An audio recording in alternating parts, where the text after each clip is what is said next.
El objetivo de los instrumentos de medición es monitorear el estado de los componentes del vehículo mediante indicadores físicos, análogos o digitales. Su lectura dependerá de los símbolos, escalas, leyendas y unidades de medida que lo compongan. A continuación, describiremos algunos de los indicadores del panel de instrumentos con su nombre y rango de operación adecuado. Velocímetro odómetro. Indica la velocidad con la que se conduce el vehículo. Puede estar expresada en millas o en kilómetros por hora. El odómetro, colocado en el centro del velocímetro, registra los kilómetros o millas que se han recorrido. Algunos vehículos pueden tener también un odómetro de viaje. Para utilizarlo, solo debes presionar el botón del velocímetro y comenzará a contar los kilómetros a partir de cero de ese viaje en específico. Si quieres reiniciarlo nuevamente, solo necesitas presionar otra vez el botón. Tacómetro. El tacómetro mide la velocidad de giro del cigüeñal de un motor. Se mide en revoluciones por minuto, RPM. Para conducir eficientemente, es necesario equilibrar la velocidad de conducción y el engranaje de la transmisión, seleccionando el rango de operación de tu motor. Si la velocidad del motor incrementa, puedes seleccionar un engranaje de la transmisión con una relación más alta para bajar las revoluciones por minuto. Su uso evita el daño en el motor. Manómetro de tanques de aire doble e individual. El indicador de presión de aire doble nos dice la cantidad de presión de aire impulsado por el turbo y llevado a la cámara de combustión. La aguja roja muestra la presión en el tanque y en los frenos delanteros, y la aguja verde muestra la presión en los frenos traseros. Asegúrate de que la presión que registren los sistemas sea superior a las 120 libras sobre pulgada cuadrada o PSI, 826 kilopascales u 8.4 kilogramos sobre centímetro cuadrado. Si en alguno o ambos sistemas la presión de aire es menor a la requerida, una luz de alarma se encenderá. Si esto sucede, apaga u orilla la unidad inmediatamente en un lugar seguro. Si al encenderlo nuevamente la luz y el sonido de alarma no se apagan, no intentes conducir el vehículo hasta que se haya identificado la causa y corregido el problema. Al observarlo constantemente durante el trayecto, evitamos acelerar demasiado. Así que en planicies no debe pasar de 15 PSI y en pendientes ascendentes no debe pasar de 30 PSI. Manómetro de presión del aceite del motor. Es muy importante mantener la presión del aceite dentro de los límites aceptables. Según la Sociedad de Ingenieros Automotrices, debe estar entre 30 y 60 libras sobre pulgada cuadrada. Operar un vehículo con insuficiente presión de aceite puede causar severos daños al motor. Si la presión del aceite no se incrementa después de 10 o 15 segundos de haber arrancado, apágalo e intenta determinar la causa. Si al estar conduciendo repentinamente cae la presión del aceite, oríllate y para el motor. Espera unos minutos para permitir que el aceite restablezca su nivel. Si el problema persiste, acude al área de mantenimiento o taller autorizado. Termómetro del refrigerante. Es un instrumento de medición del sistema de enfriamiento del motor, cuya función principal es mantener la temperatura ideal en la cámara de combustión. De esta manera, se logra una quema de combustible uniforme para aprovecharlo al máximo. El indicador de temperatura del refrigerante del motor deberá registrar de 85 a 95 grados centígrados o de 185 a 230 grados Fahrenheit bajo condiciones óptimas de operación. La temperatura en operación máxima aceptable para un sistema presurizado es de 99 grados centígrados o 210 grados Fahrenheit, excepto para motores especiales o de más bajo caballaje.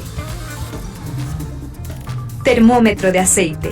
El indicador de temperatura del aceite del motor deberá registrar de 96 a 107 grados centígrados o bien de 205 a 225 grados Fahrenheit bajo condiciones normales de operación.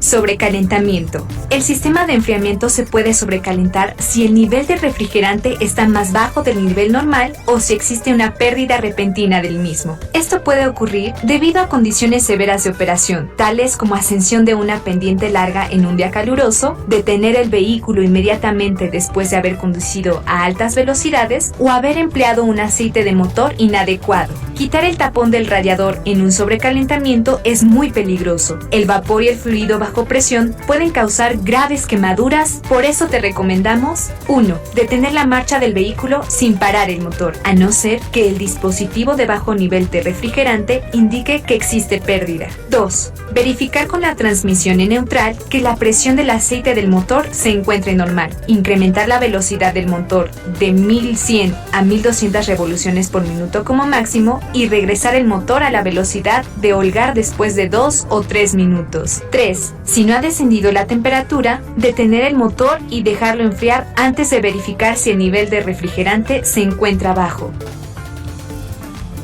Termómetro de aceite de los ejes. Muestra la temperatura del lubricante en los ejes de la unidad. Esta debe ser de 112 centígrados o 235 Fahrenheit. Conducir con altas temperaturas en los ejes motrices puede causar severos daños a los rodamientos y a los sellos. Pirómetro. El pirómetro indica la temperatura de los gases de escape, sin necesidad de estar en contacto con ellos. Si se observa constantemente, podremos controlar el exceso de combustible consumido en el motor. Por ejemplo, en rectas no debe superar los 600 grados Fahrenheit y en pendientes ascendentes no debe exceder los 800 grados Fahrenheit. Voltímetro. El voltímetro muestra el voltaje que el sistema eléctrico de la unidad está proporcionando. Este deberá de ser de 12 a 14 voltios. Si el voltaje es menor, inspecciona el sistema eléctrico. Termómetro de aceite de la transmisión. Estos indicadores muestran la temperatura del lubricante en la transmisión de su vehículo. La temperatura máxima en los ejes es de 112 grados centígrados o 235 grados Fahrenheit. Indicador de restricción de filtro de aire o vacuómetro. Reporta la condición del filtro de aire del motor y se mide en pulgadas de altura de agua, H2O. Un filtro limpio registrará 12 pulgadas de H2O. Si el filtro registra 25 pulgadas de H2O, su vida útil ha concluido y debe ser reemplazado. De lo contrario, puede causar daños al motor. Una vez que has revisado los distintos componentes de la unidad y te has familiarizado con los rangos de operación óptima de cada uno de ellos, estás listo para encender el motor. Para arrancar el motor, se recomienda presionar el pedal del embrague a fondo. El intento de arranque debe ser de máximo 30 segundos. Si el motor no arranca en ese tiempo, revisa el combustible en las líneas de alimentación y espera al menos 2 minutos para volver a intentarlo. Durante los primeros 15 segundos, debes leer la presión del aceite. Esta varía de 25 a 48 libras sobre pulgada cuadrada. Después, deberás mantener el motor en marcha por 3 o 5 minutos y aplicar la aceleración paulatinamente. Si es necesario, acelera a 1000 revoluciones por minuto y no pongas en movimiento la unidad hasta que la temperatura del refrigerante haya alcanzado 60 grados centígrados o 140 Fahrenheit. Recuerda que el motor se calentará mejor y más rápido con la unidad en movimiento, pero puedes desplazar la unidad con el motor frío siempre y cuando mantengas el motor en marcha mínima mientras se cargan los tanques de aire del sistema de frenos. Comiences a mover la unidad únicamente sacando el pedal del embrague sin acelerar y manteniendo el cambio. Esperes hasta que el motor alcance 60 grados centígrados o 140 grados Fahrenheit de temperatura en el refrigerante. Cambios ascendentes. El rango de revoluciones para los cambios ascendentes depende de la dificultad del terreno y de los diferentes tipos de unidad. En el caso de vehículos tipo camión o tractocamión, existen dos posibilidades. Unidades M2 Hino. El rango para el cambio ascendente será entre 1900 y 1600 revoluciones por minuto. Unidades Volvo y Columbia. El rango de revoluciones para el cambio ascendente será entre 1500 y 1300 revoluciones por minuto. Cambios descendentes. El punto de revoluciones para cambios descendentes en motores ISX y S60 está en el rango de 1250 a 1300 revoluciones por minuto para caer a 1450 o 1500 revoluciones por minuto. El punto de revoluciones para cambios descendentes en motores MBE 900 y J08ETE será de 1600 a 1700 revoluciones por minuto para caer a 1900 o 2000 revoluciones por minuto. En el único caso en que se recomienda mantener el motor a 1200 revoluciones por minuto en tractocamión y a 1600 en caso de camión es cuando se está por terminar de subir una cuesta. Operación con freno de motor. El freno de motor es un componente diseñado para ofrecer un efecto de frenado en el descenso de pendientes. Para utilizar el freno de motor, se recomienda conectarlo a 1300 revoluciones por minuto. No lo uses para realizar cambios de velocidad ascendente. Esto ocasionará serios daños al motor y afectará el rendimiento del combustible. Uso del aire acondicionado. Al utilizar el aire acondicionado, se acciona el compresor de gas freón y también el fan clutch, lo que reduce hasta el 10% de la potencia nominal del motor, ocasionando de manera directa un mayor consumo de combustible. Paro de la unidad. Antes de apagar el motor, deberás esperar de 7 a 10 segundos en marcha mínima y leer el termómetro del refrigerante verificando que esté dentro del rango de operación. Si has sometido el motor a esfuerzos, debes mantener la marcha mínima de 3 a 5 minutos antes de apagarlo. Embrague. Usarlo correctamente evita daños prematuros al tren motriz como el desgaste prematuro de los sincronizadores, golpes en la flecha de mando y engranaje, pérdida de dientes parciales o totales, golpe en horquillas, además de la mala dosificación de combustible.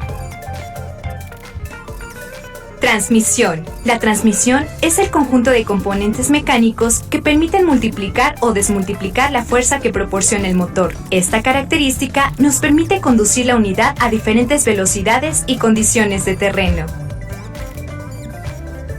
Eje motriz trasero con interdiferencial. Debe utilizarse principalmente cuando perdemos tracción al realizar una maniobra en un terreno complicado. Para usarlo, es necesario que la unidad esté parada o bien cuando las ruedas no están girando. De no hacerlo así, los engranes del interdiferencial pueden dañarse. La operación adecuada de las unidades de la empresa no solo reduce costos de reparación, sino que te permite realizar tu trabajo de manera óptima y segura. Al tener el conocimiento suficiente sobre el funcionamiento de las distintas partes que componen el vehículo, tendrás la certeza de enfrentar cualquier posible eventualidad en el camino sin detener tu viaje, o en su caso, poder canalizarla de forma adecuada a tiempo sin que esto ponga en peligro tu seguridad.